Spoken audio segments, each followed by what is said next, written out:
A woman came to Rasulullah and she explained it. I am a woman who bleeds, right?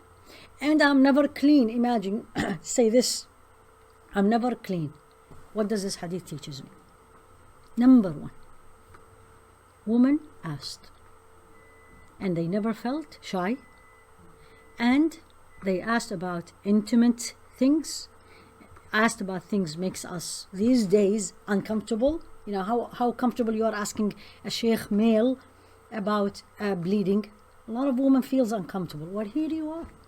Now the third thing we learn from this hadith is what? How keen they are about their salah. She came to him and says, I am bleeding. Should I stop praying? No, meaning you pray although you are bleeding. Put this principle.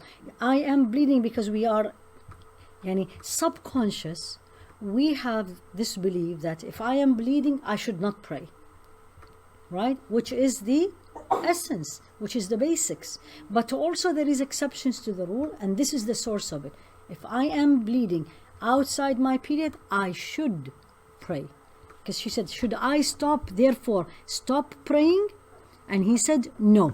So that's another thing we learn from this hadith.